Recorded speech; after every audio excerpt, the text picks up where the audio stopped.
Hello vous! J'espère que vous allez bien aujourd'hui et que vous êtes prêts pour ce petit tirage mensuel qui devient une habitude, hein, on va pas se mentir. J'aime bien vous retrouver les premiers du mois pour faire un tirage par carte, par signe. Donc en gros, il y a une carte par signe astral et je commence par le mois en cours, enfin par le signe en cours. Donc typiquement ce mois-ci, on va commencer par les balances et on finira par les vierges. Voilà, parce que les vierges c'était les premiers le mois dernier, les premiers seront les derniers, il faut une justice en ce bas monde. Vous vous demandez peut-être quel oracle j'utilise? Eh ben j'ai changé un petit peu, j'ai utilisé l'oracle mythique. Je l'ai quasiment jamais utilisé, mais là je sais pas, je suis passée devant, il m'attirait beaucoup, j'ai vraiment eu envie. Donc je vais beaucoup utiliser le fascicule pour me guider dans ce tirage, hein. Donc je vais beaucoup vous le lire, mais je vais aussi me baser sur mon feeling quand même. C'est basé sur le panthéon de la Grèce antique, donc en gros les mythologies, mais également les héros, les nains, enfin voilà, en gros les personnes connues de la Grèce antique. Il me tarde, ça fait longtemps que je l'ai pas utilisé, et vraiment je sais pas, j'avais un petit feeling. Je vous souhaite un merveilleux mois quoi qu'il arrive. Je vous rappelle, parce que je le fais à chaque fois, c'est à prendre, c'est même pas avec des pincettes, c'est des râteaux. C'est-à-dire qu'en gros, un tirage de cartes, ça vous permet de vous centrer sur vous-même, de réfléchir, de vous demander si les mots évoqués ou les causes invoquées sont pertinentes, si ça vous parle, est-ce que ça vous fait vous poser des questions. C'est un bon moyen d'introspection. C'est à aucun moment un moyen de vous dire ce qui va vous arriver. Ce n'est pas votre futur, ce n'est même pas votre présent, c'est un questionnement qui peut vous aider à avancer dans votre vie. On commence, mes petits balances. Allez, c'est votre mois, je vous sens une carte incroyable. Attention.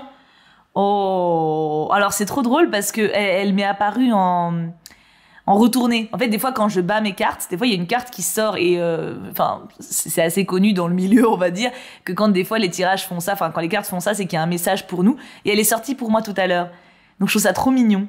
Du coup, Gaïa représente la mère. Alors, peut-être que vous allez devenir maman, peut-être que vous êtes maman, peut-être que vous êtes papa, peut-être que vous êtes un enfant.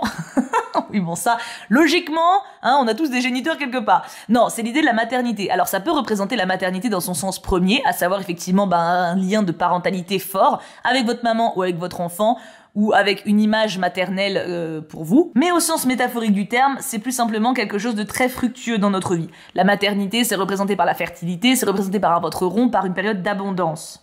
Des idées, des images et l'inspiration sont prêtes à être plantées dans votre monde et à l'avenir, elles porteront leurs fruits grâce aux soins appropriés. Il est temps de prendre soin de vous. Voici le moment de prendre soin du terrain propice à votre épanouissement futur. Ça colle bien avec le mood de l'automne en fait. C'est une période, je trouve, où il faut pas trop s'en demander parce que c'est un changement de saison, c'est assez délicat. Notre corps aussi est plus fatigué. C'est un bon moment effectivement pour se recentrer sur soi et puis pour prendre soin de soi, pour récolter plus tard ce qu'on aura semé cet hiver. La base. Bon, sauf que dans l'agriculture, on s'aime pas trop en hiver, mais il faut imaginer. En tout cas, les balances, j'avais raison, c'est une très bonne carte. Les scorpions, attention, c'est la carte de ma maman et accessoirement mon signe lunaire. Oh, Hermès, message. Ça va sauter sur son téléphone. Alors, c'est une carte qui est assez dense. Pas de bol, je la connais pas par cœur. Et il y a plusieurs messages qui peuvent être donnés dans cette carte. Sens premier, Hermès, du coup, c'est le dieu messager. Et il peut y avoir, du coup, des sens autour de vous que vous ne comprenez pas trop. C'est peut-être un bon moment pour tenir un journal de rêve, de faire attention à votre intuition et de noter un petit peu ce que vous pensez que vous n'arrivez pas à dévoiler. Vous voyez ce que je veux dire? Un peu les rêves, un peu les sens cachés des choses. Il y a ce côté-là. Et c'est également le dieu du voyage, donc ça peut être l'idée également de voyager. Alors voyager physiquement, bien entendu, donc si vous pouvez changer d'air, vous avez un projet là-dessus, c'est plutôt positif, ça vous encourage, mais ça peut être également voyager psychologiquement ou spirituellement. Si vous êtes inquiet, que vous avez l'impression qu'il y a bien davantage à connaître, à apprendre, à expérimenter dans la vie, mais que vous ignorez par où commencer, partez d'où vous êtes aujourd'hui. Arrêtez de vous inquiéter de vouloir être trop loin. Il y a un peu le petit stress de il faut voir les messages et pas les rater. Ça rejoint, mine de rien, c'est assez proche de Gaïa, il y a quand même ce côté intuition, mais là, c'est plus flou. Disons qu'il y a des choses autour de vous, il faut ouvrir les yeux pour les voir. Peut-être que si ça se trouve, il y a un crush là qui est autour de vous, qui vous regarde. Oui, moi je ramène tout à ça, mais et vous voyez rien, et puis en fait, il vous kiffe. Voilà, mais ça peut être simple aussi la vie, hein. Donc voilà, c'est une carte assez compliquée. J'ai essayé de vous donner les sens possibles, mais c'est très large. Ça peut aussi être tout simplement un message que vous attendiez ou que vous avez envie d'envoyer. Hein, je reste sur mon idée de crush. Du coup, moi, en tant que lunaire scorpion, ok, je ferai attention à mes rêves. En plus, ça colle de ouf parce qu'en ce moment, je fais des rêves hyper chelous. Mais comme je suis éclatée, je me réveille, je me rappelle pas. Donc ça pourrait être pas mal. En vrai, je vois l'idée. Les Sagittaires maintenant, voyons voir. Ouh là là, Héphaïstos travaille. Ah, c'est le dieu de Macron. Je rigole. Au contraire, d'ailleurs, j'ai envie de dire. En gros, c'est travail qui est marqué, mais c'est surtout passion qui devrait être indiqué. Héphaïstos, c'est un dieu qui forge, du coup, des armes et d'autres créations merveilleuses, mais il les forge avec amour. C'est sa passion qui le guide. Donc on n'est pas dans l'idée d'un travail aliénant, on est dans l'idée d'un travail créatif libérateur. C'est une carte donc qui vous indique de vous pencher sur vos envies créatives. Ça peut être également le travail scolaire. En gros, ça encourage à prendre le bon dans ce travail. Si vous arrivez à avoir le bon et à mettre de la passion dans votre activité, il en ressortira quelque chose de très très beau. Donc courage, on ne lâche rien, on travaille dur à l'école et dans les passions, comme ça si on travaille dur partout, ça va bien payer quelque part. Capricorne, le signe de mon papa et mon ascendant. Qu'est-ce qu'on a? Et B, le jeu. Si vous avez tiré cette carte, la quintessence de l'enfance est présente et il est temps pour vous de renouer avec l'innocence et l'aspect ludique de l'existence. Peut-être vous êtes-vous senti peu à peu fatigué, sérieux et le cœur gros. Il est temps de vous détendre et de vous libérer de la gravité du monde. Faites le zouave, allez au-delà de votre zone de confort. Faites preuve d'imagination et réalisez des choses rien que pour vous amuser, plutôt que d'être en quête permanente de résultats. Tout cela est actuellement essentiel à votre bien-être. Il n'y a pas vraiment de raison d'accomplir quoi que ce soit dans la vie si vous ne pouvez pas en éprouver du bonheur. Votre vocation prédominante pour le moment est de prendre le temps de vous amuser, de faire la fête. Votre esprit vous lance l'appel de faire évoluer votre vie et de lui faire honneur. Et pour ceux qui ne savent pas, ce qui était mon cas jusqu'à il y a 2 secondes, Hébé, c'est la déesse de la jeunesse et c'est la fille de Zeus et d'Héra. Et elle a fini par épouser Hercule. Pas mal du tout. On kiffe Hébé. Et bah les Capricornes, ça va très bien. Alors les Capricornes, du coup, moi c'est mon ascendant. Ça veut dire que je dois m'amuser avec mes potes. Bah c'est parfait. J'ai un peu peur de mon solaire maintenant, mais on a le temps, il arrive vers la fin. Les Verseaux, voyons voir pour vous. Oh, Psyché, union sacrée. Très belle carte. Alors attention, je sais ce que vous vous dites. Oh là là, super, oh trop bien, nous les Verseaux, on va copuler. Non, pas vraiment, calmez-vous. Alors c'est possible, hein, cela dit, puisque l'histoire de Psyché avec Eros, c'est une très belle histoire d'amour. Psyché était une mortelle, Aphrodite a eu le seum, elle l'a envoyée tomber amoureuse d'un vieux moche. Eros est tombé amoureux d'elle, du coup ils se sont enfuis, sauf qu'elle a été piégée, enfin bref, c'est un mythe assez compliqué, mais les deux passent par énormément d'épreuves pour finir ensemble et s'aimer éternellement. Donc ça peut être une carte qui symbolise un amour fort, puissant et qui surmonte les épreuves. Ça peut, mais c'est pas le sens premier de la carte. Ça désigne surtout de faire attention. On a souvent des idées par rapport aux relations, des idées préconçues sur les couples, sur l'amour, sur l'autre également. C'est une carte qui encourage à faire attention à ça, à dézoomer et à être réaliste. Je vous lis parce que pour le coup, je pense que c'est un message qui peut être très utile à tout le monde, même si les Verseaux prennent spécialement pour eux. Il est temps pour vous de mettre de l'ordre en ce qui vous concerne ainsi que dans vos émotions. Faites face à vos peurs, faites le tri quant à vos croyances concernant l'amour. Aimez-vous véritablement et prenez conscience de votre valeur. En faisant le ménage du point de vue émotionnel, vous ferez l'expérience du bonheur qui s'ensuit. Ce processus se poursuivra dans votre vie et dans celle de chaque relation. Certains nouveaux problèmes ou questionnements surviendront invariablement et vous devrez tout recommencer. Il s'agit d'un cycle naturel. Il est temps de vous regarder en face et de vous confronter au fait que vous êtes entièrement responsable de vos relations. Croyez-vous mériter l'amour et le respect? À moins de vraiment vous aimer et vous respecter, vous ne pourrez pas avoir de relations saines avec quiconque. Que vous deviez établir des limites plus appropriées, être plus direct, être moins en manque affectif ou insécurisé, ou plus heureux et plus lucide envers vous-même, il est temps de vraiment faire face aux croyances, aux habitudes et aux schémas de vie négatifs qui ont contribué à ancrer vos difficultés relationnelles. Éliminez ces questionnements pour que vos relations s'épanouissent. Donc voilà, c'est quand même un petit taquet sur la gueule, mais un taquet extrêmement bienveillant. Réalisez qui vous êtes, ce que vous méritez, et vous aurez une relation qui vous méritera. J'adore cette carte, je crois que c'est une de mes cartes préférées. Et elle symbolise quand même une belle histoire d'amour, attention, mais peut-être une histoire d'amour avec vous-même pour commencer. Autour des poissons maintenant, qu'avez-vous? Oh, les moires, la destinée. Alors, ça me fait un peu penser à la mort, vu comme ça, puisque les moires, vous savez, c'est les 3 déesses. Enfin, je sais pas si c'est des déesses, mais en tout cas des divinités qui font la naissance, la vie et la mort à la fin. J'aime beaucoup la carte d'ailleurs. Voyons voir un petit peu. Alors, attention les poissons, c'est votre moment. Si vous avez tiré cette carte, une période incroyablement magique s'annonce pour vous. C'est l'appel du destin. Non mais rien que ça, quoi, s'il te plaît. Vous vous sentirez peut-être incité à faire un acte de foi, des événements imprévus pourraient se produire, l'inspiration pourrait vous frapper, vous vous apprêtez à accomplir un projet. Vous pourriez même vivre une histoire d'amour, recevoir des nouvelles de l'université, vous engager dans une autre activité ou obtenir un diplôme. La destinée est généralement accompagnée d'événements inattendus qui bouleversent la vie, événements au cours desquels vous trouverez d'incroyables opportunités. Ils peuvent se présenter difficilement ou très péniblement, mais ne vous laissez pas démonter. Il s'agit d'une période magique, le point culminant de votre vie jusqu'à présent. Oui, ça vous met un petit peu la pression, mais en vrai, faut pas tant la prendre que ça non plus. C'est genre un gros truc cool, quoi, Schématisons.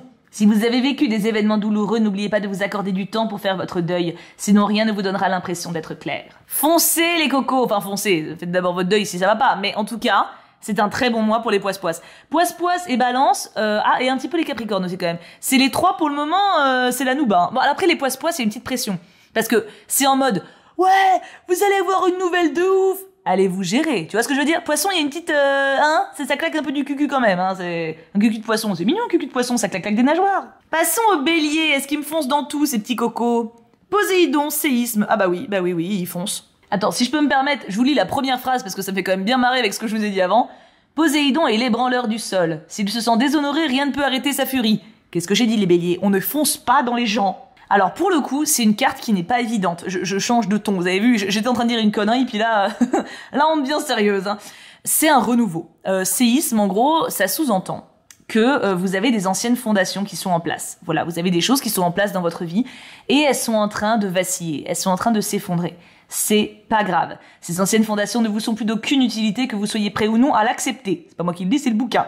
Elles ne se seraient pas effritées si elles avaient été bâties sur quelque chose de toujours véritablement substantiel. Le tableau d'ensemble pourrait ne pas être visible pour le moment, mais quand le temps sera venu, le butin d'une nouvelle terre sera révélé et faire le prochain pas dépendra de vous. La vieille demeure est réduite en cendres, il est temps d'en construire une autre. Vous éprouverez peut-être de la tristesse, de la colère ou de la peur. Autorisez-vous à ressentir toutes ces émotions. Mais voilà la vérité. Il s'agit d'une période incroyablement excitante, foisonnant de nouvelles opportunités et possibilités. Appréciez-la pleinement. Surfez sur les vagues en abordant une nouvelle phase de votre vie. L'aventure vous attend. C'est pas une carte facile, parce qu'elle sous-entend quand même la perte de quelque chose que vous pensiez acquis. Quand on perd quelque chose dans notre vie qui est gravé, genre un ami, un proche, une habitude même, une maison, un travail, une école, ou même un confort de vie, c'est toujours très difficile, mais la personne qu'on est après, elle est différente et elle est toujours mieux. Je pense que c'est ce que cette carte sous-entend. Donc si ça ne va pas trop en ce moment, gardez espoir et n'oubliez pas de construire de nouvelles choses. Ça avancera toujours. Les taureaux maintenant, alors s'il vous plaît, ayez pitié déjà que les béliers ont foncé. Arès, bataille. Ah bah tiens, allez, les taureaux, écoutez bien. Arès est là pour vous rappeler de prendre un peu de recul afin de voir ce qui se passe dans votre vie. Il est dangereux de s'immerger dans le feu de l'action sans la moindre notion du comment et pourquoi vous vous trouvez là. Mais il est tout aussi dangereux de demeurer inconscient de la nécessité de se battre quand vous êtes en danger de vous perdre comme de perdre du terrain. Il sera peut-être nécessaire de vous battre, mais vous devez comprendre contre quoi vous luttez et pour quelles raisons afin de décider de l'action la plus bénéfique à adopter. Combattre pour ce que vous pensez être juste est très important, mais défendre votre vérité doit être plus important que d'aboutir au résultat désiré. Il est d'autant plus important que vous ne vous battiez pas uniquement pour protéger ou prendre soin d'un ego blessé, car prouver que vous avez raison ou que vous êtes le meilleur n'est pas une noble raison de se battre. Si c'est la raison pour laquelle vous vous démenez, attendez que la blessure soit guérie et concentrez-vous sur d'autres opportunités où investir votre énergie. Prenez tout aussi garde à ne pas vous frayer un passage en charcutant tout, ainsi que les gens qui vous aiment et que vous aimez. Ce n'est pas une bonne façon de procéder. Si les passions sont exacerbées, il est important de ne pas reporter votre agressivité sur ceux qui vous sont chers et qui vous soutiennent. Parfois, quand nous ne pouvons résister à ce qui nous met vraiment en colère, nous nous en prenons à des cibles innocentes. Si vous avez tiré cette carte, il est temps de combattre pour vous, sur votre terrain,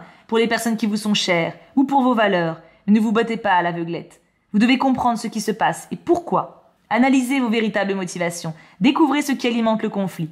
Après examen, si celui-ci semble être encore fondé sur votre propre vérité et votre intégrité, alors avancez en agissant calmement, fermement et avec lucidité. Waouh! Eh ben mes taureaux, qu'est-ce qui se passe? Ça va pas, ça va. Non mais en vrai, je trouve que je vous ai tout lu pour le coup parce que j'ai trouvé que le passage était hyper beau et hyper juste. Il y a des colères saines, comme certains disent, mais l'exprimer n'importe comment et envers n'importe qui n'est pas forcément...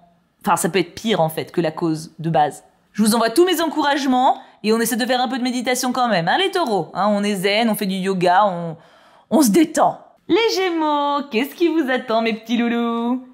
Bélérophon, humilité. Ah, bah ça change. Alors ça va piquer un petit peu, on va dire que c'est un rappel.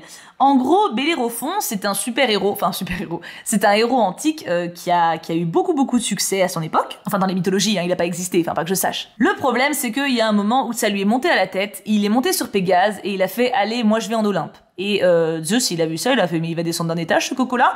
Il a envoyé un ton piqué Pégase et le mec s'est effondré dans un buisson et s'est réveillé avec une Une jambe en moins non, mais en gros il était blessé, meurtri et humilié. Et du coup, il s'est un peu terré dans un coin et tout le monde se foutait de sa gueule. Voilà. Donc, la morale de l'histoire, c'est n'essayez pas de péter plus haut que votre fessier. Alors, pour le coup, ça, c'est la morale de l'histoire en elle-même, mais c'est pas le sens de la carte, je vous rassure, c'est pas aussi brutal. La carte n'est pas en train de vous dire « Hey, dis donc, t'as trop d'ego !» Non, non, non, non, non. C'est plutôt une carte qui vous encourage à vous recentrer sur vous, pour le coup, et sur les autres également. Je vous lis un petit peu parce que je trouve ça très joli aussi. Peu importe l'intelligence et le talent, personne ne sait tout. Nous traversons tous la vie en faisant de notre mieux et en nous servant de ce que nous avons appris, de nos expériences et des conseils prodigués par autrui. L'humilité mène à une immense sagesse et au pouvoir véritable.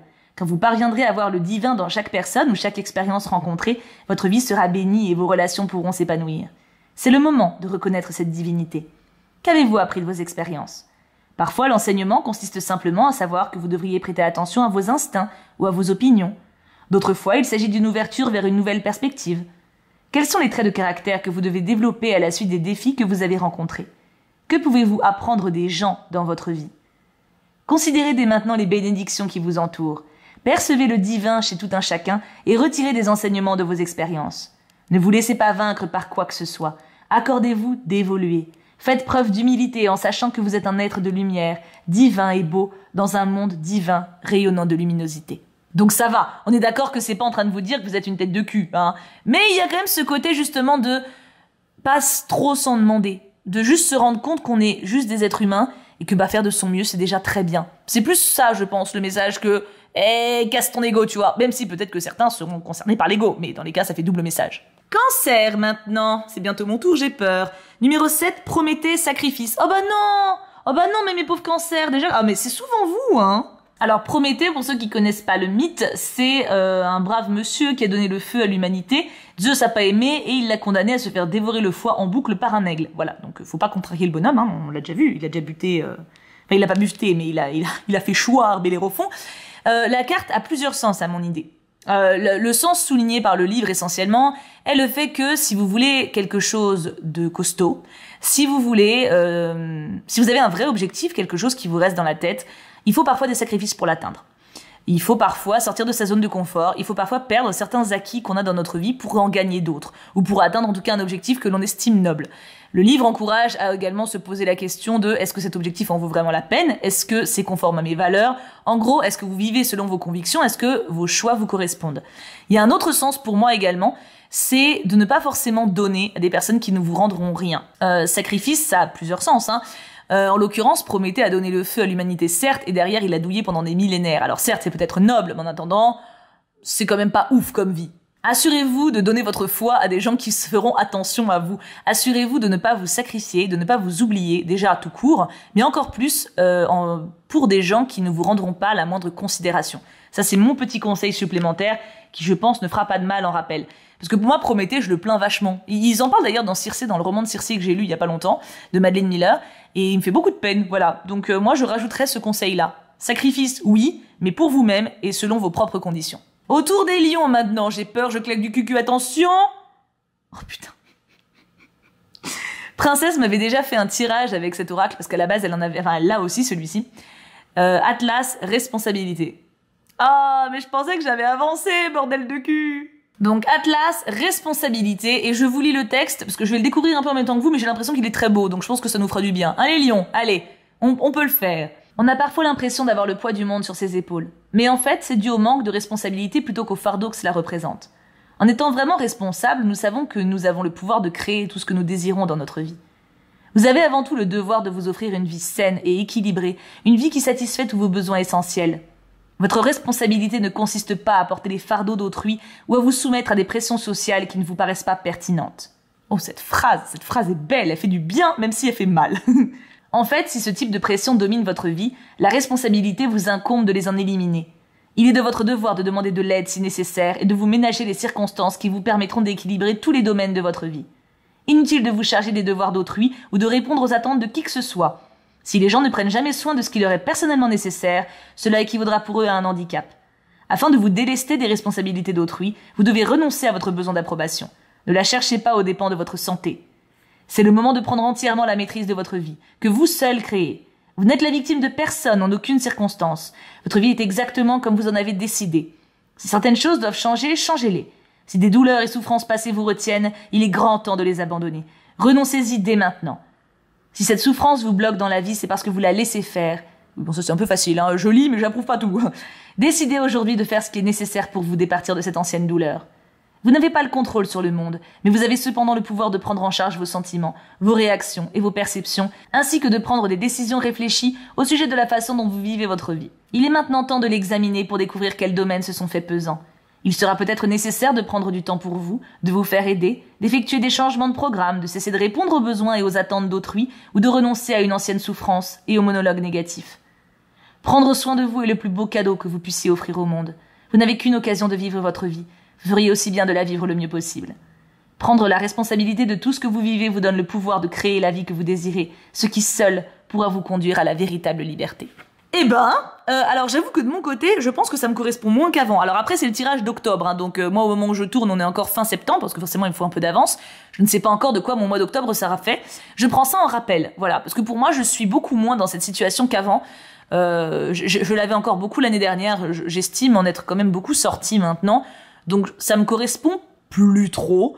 Mais je l'ai encore beaucoup quand même. J'ai encore ça en moi, vous voyez. On change pas en quelques mois une nature qu'on a depuis 30 ans, c'est évident. Donc je prends ça comme un rappel de faire attention, de prendre soin de moi et de pas hésiter à parler à mes amis ou à mes proches si ça va pas. Et ça fait du bien d'entendre ça. Je pense que j'en avais besoin parce que l'automne, c'est toujours un mood qui, moi, me fragilise et je le sais maintenant. C'est tout bête, hein, mais c'est une période de l'année, voilà, où je bade plus facilement. Puis ces dernières années, ça n'a pas été facile, spécialement les dernières saisons. Donc je pense que voilà, pour moi de mon côté, ça me fait beaucoup de bien de le réentendre. Et je pense que ouais, j'en avais besoin. J'espère que pour vous, ça sera aussi parlant. Les lions, je suis avec vous. On est dans le même bateau. Et on finit par les vierges qui ont Perséphone, l'éveil. Mais les vierges, ils ont tout le temps du bol. Il se passe un truc, les vierges, vous avez triché, vous sponsorisez la vidéo avec des ondes, c'est ça? Oui, bon, j'ai rien dit, en fait, c'est pas si ouf que ça.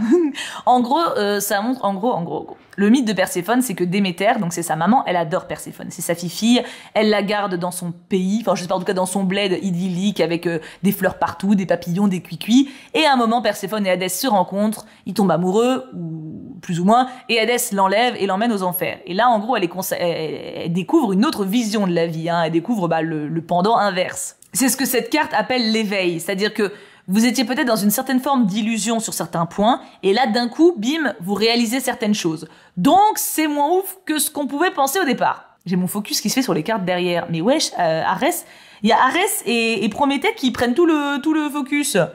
Enfin, pauvre Perséphone, voilà, là, la voix Perséphone, d'ailleurs, elle a pas l'air très contente, hein. Vous avez peut-être récemment abordé une nouvelle phase dans votre vie, en éprouvant l'émerveillement et l'excitation d'un nouveau départ. Mais à présent, les réalités de ce nouveau cycle se manifestent. Les choses s'éclaircissent, ce qui n'est pas toujours facile mais vous fait prendre conscience de votre propre pouvoir. Ce que vous considérez comme votre réalité a changé, vous donnant peut-être vaguement l'impression d'une perte d'innocence. Kim, il est vierge et on s'est marié il y a 2 semaines.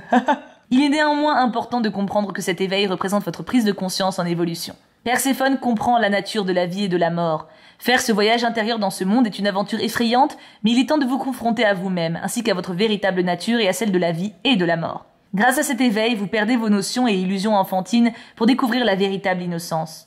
Comprendre la vie et la mort en allant à leur rencontre avec un cœur ouvert, voilà la véritable innocence. Bon là il parle de Perséphone, hein, n'allez pas vers la mort. Non mais c'est métaphorique, hein, on se calme. Vos yeux s'ouvrent, ce qui vous donne un grand pouvoir, faites-en bon usage. Donc en gros, c'est la fin des illusions, vous découvrez un peu la vraie vie, ou en tout cas un vrai truc. Ça peut être quelqu'un aussi, hein. Peut-être qu'il y a quelqu'un que vous connaissiez, vous pensez le connaître, et puis là, bim, vous découvrez un truc sur lui. Au moins maintenant, vous savez vraiment les choses, ce qui vous permet d'agir véritablement selon votre propre conscience, et pas bercé d'illusions. La vérité est toujours salvatrice. Ça, c'est moi qui le dis, c'est pas le livre, mais je cite mes sources moi-même, parce que je trouve ça stylé. Et du coup, on s'arrête là. Waouh, j'ai adoré. Je suis hyper heureuse d'avoir utilisé cet oracle. Je l'ai senti en passant devant. Je sais pas, je sentais que j'avais envie de l'utiliser. Je suis très heureuse de l'avoir fait. Me concernant, du coup, alors j'aime bien... donc c'est les signes solaires que j'utilise pour faire ça. Moi, en général, j'utilise signes solaires, signes lunaires et ascendant pour avoir 3 cartes qui symbolisent un petit peu mon état d'esprit du mois, du coup. Donc j'ai le lion, j'ai Atlas en responsabilité. Très bien, je comprends le message, il faut que je fasse attention. Hermès en signe lunaire, pareil du coup, faire attention, introspection, les rêves, etc. Écouter mon intuition et essayer de décrypter les messages de ce qui peut m'angoisser, ça colle. Et Capricorne, le jeu, ça c'est très cool, ça veut dire, en tout cas de l'extérieur, je vais beaucoup m'amuser et je vais quand même passer de bons moments. Parce que Capricorne, en gros, c'est comment les autres nous perçoivent. Mais c'est aussi ce qu'on est, tu vois, mais c'est qu'une vision. Donc du coup, c'est très très cool d'avoir ça me compense un petit peu les choses. N'hésitez pas à me dire, vous, en commentaire, ce que vous avez eu comme carte. Vous pouvez donner que votre signe solaire, donc celui qu'on trouve partout, hein, que vous connaissez tous. Ou alors, si vous connaissez vos 3 signes, n'hésitez pas à donner un peu le puzzle complet. Je trouve ça très intéressant en général, ce que ça donne comme mélange. Je vous fais plein de bisous, je vous souhaite un merveilleux mois d'octobre. Prenez soin de vous, on est en automne, c'est une saison qui est pas forcément facile mentalement parlant. On a tendance à vite brasser des choses, mais c'est également une saison qui est merveilleuse et qui permet de se recentrer sur soi, de prendre du temps pour soi, de lire, de se mettre dans un plaid avec un chocolat, de tirer les cartes, de se mettre des petites bougies. Voilà, de prendre soin de soi, de prendre soin de chez soi aussi et des autres, et profitez de chaque jour. Je vous aime très fort, nous comme d'habitude on se retrouvera très vite pour des vidéos, des streams et plein d'aventures à vivre ensemble, automne, hiver, à toutes les saisons. Je vous fais plein de bisous et encore une fois, prenez bien soin de vous.